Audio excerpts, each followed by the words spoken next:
2010年から最大に強い都市の構築というキャンペーンを世界中で行っておりますけれども、そのキャンペーンのチャンピオンの一人として都知事にご協力いただいております。まずはじめに、兵庫県がなぜ国際的な防災協力を推進されているかというその背景と意義について少しお話しいただけますでしょうか。それはもう17年前になりますが、私たちの地域、阪神・淡路大震災という大きな地震に、直下型地震に見舞われました。その時の救助活動でも世界中の方々から支援を受けたんですが、その後の復旧復興過程においても物理的な支援のみならず激励や励ましを世界の方々から頂戴しました。先ほど阪神・淡路大震災から17年が経過したというお話がございましたが、被災地のコミュニティもこの17年で非常に変化してきていると思うんですけれども、現在の特に課題、またそれに対応するためにいろいろ兵庫県が取られている防災対策について少しお話をいただけますでしょうか。2つありましてね、1つは今申しましたように被災地被災者の今という問題ですね。これは17年経ったということは被災者も17年年を取ったということですので、そのような意味で高齢者被災高齢者に対する生活支援というのが一つの課題です。それとですね、ようやく市街地再開発やなどで町を復興したんですけれども、十分にそれが使われていない、利用されていない、そのような意味で町のにぎわいをどのように回復するか、これが課題になっているところがあります。それからもう一つあえて言えばですね、大きな町、高い建物などがで復旧復興したんですけれども、地域の結びつきをどのようにこれからも確保していくか、これが課題だと思います。で、大きな意味でのもう2つ目のね、問題というのは、我々阪神・淡路大震災は全く予想もしていなかった直下型の地震だったわけです。しかし、これから30年以内に太平洋プレート、フィリピンプレートがユーラシアプレートに潜り込むプレート型の地震が起こるというふうに言われています。そのプレート型の地震は起こること自身は避けられない。だからこそ逆に起こったとしてもいかに被害を小さなものにしていくか、あるいはできるだけ復旧しやすい対策を講じていくか、この事前のですね備えが重要だし、それに対する対応を今からきちんと準備していく必要がある。このような意味で津波対策ですとか、あるいは地域での避難対策ですとか、あるいは災害弱者に対する対応ですとかを防災訓練を含めて、実施していると。昨年の3月11日の東日本大震災においては、兵庫県も被災した地方自治体を積極的に支援をされておりますが、その取り組みについて少しご説明いただけますか。私たち、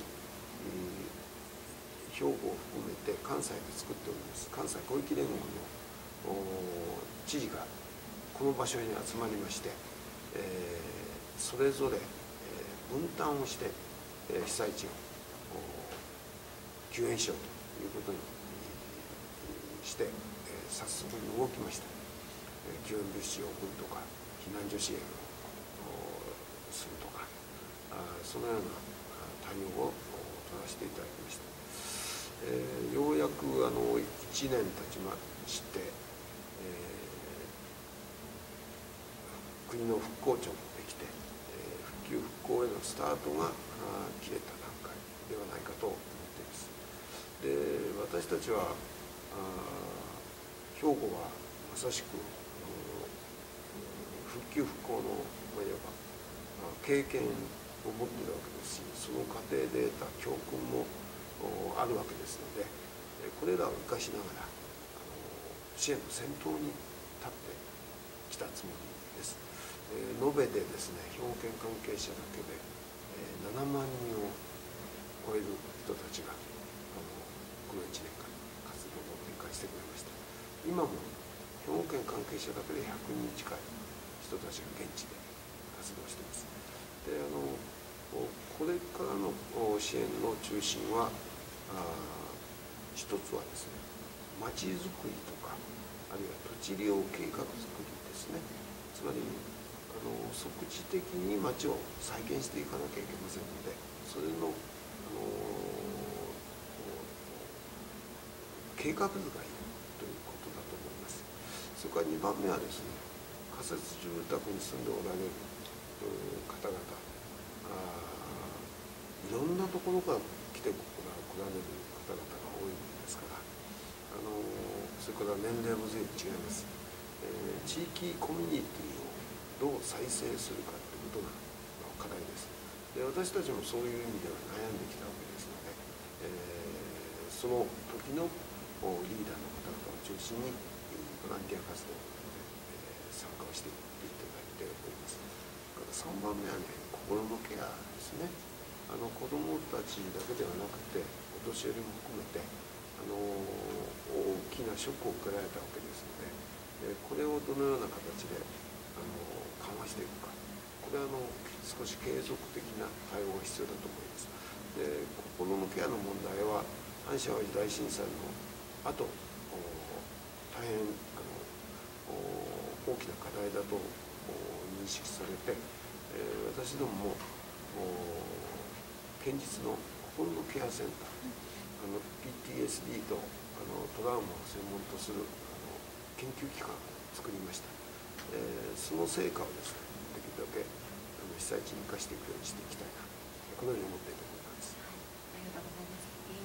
このキャンペーンの、に関してなんですが、去年このキャンペーンの一環として11月にフィリピンの地方政府の方々を対象とした防災研修を UNISDR でこちら兵庫県で実施させていただいたんですけれども、その際には知事表敬もさせていただきまして、その際にいろいろと知事のお考えや防災対策についてご説明をいただいたんですけれども、その時の印象、またこのような形で地方政府間で学び合う、防災について学び合う重要性に関して少しお話しいただけますでしょうか。その時も申し上げたと思うんですが、私は復旧復興にはですね、段階がある。そのステージがですね、変わるごとに課題が違ってくる。で、そのようにステージが変わるごとに課題が違ってくるんだってことを前提としながら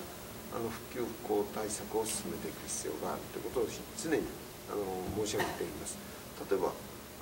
被災直後生命の安全をどう確保するか、避難所など緊急対策をどうするかということになりますが、それが少し経ちますと、今度生活の再建をどのように行っていくかということになりますし、さらにインフラをどう取り戻していくかということになってきますし、次に産業をどう復興させていくかということになってきますから、そういう意味でステップごとに課題が違って、それに適切な対応をしていく必要があるんだということをまず一つ強調させていただきました。それから2番目はですね、復旧過程というのはどことも同じなんですね。例えば神戸で受けた大災害、大震災、それとどこかフィリピンで被られた大災害、復旧過程どうしていくかというその過程の課題自身は共通ですね。まず瓦礫を何とか処理しなきゃいけませんし、その次にインフラを整備していかなきゃいけませんし、その間に人々が暮らせるような、仮設住宅などを作っていかなきゃいけないというノウハウとかやるべきことは基本的に共通してますので、そのような経験をお互いに持ち合う、そして共有情報にして、明日なる対策につなげていく、これが非常に重要ではないかと思っています。今後ともキャンペーンに関しては、この地方政府間で学ぶということを非常に重要視しておりますので、また兵庫県からのご協力をいただくことも。もう幸いですね、神戸にはJICA の災害対策を中心とする研修センターもございます。で、私どももその隣に人と防災未来センターという阪神・淡路大震災を経験した地域の、いわば調査研究センターを持っています。相協力しながらですね、ぜひ世界の情報も整理集約していきたいと考えておりますし、また我々の持っている経験や教訓も共有化していただきたいな、活用していただきたいなと思っています。そのような意味で ISDR がですね、大きな役割を果たしていただくことを期待しています。最後になりましたけれども、この世界防災キャンペーンのチャンピオンの一人として、世界中の防災分野に携わられている方々に一言メッセージをお願いできればと思います。大変困難な厳しい環境の中で活躍をされていると思いますが、その皆さんの活動の一つ一つが、被災地の復旧復興に、そして被災者の生活の再建につながっていくんだという気概を持って、ぜひご尽力いただきたいなと思います。頑張ってください。はい。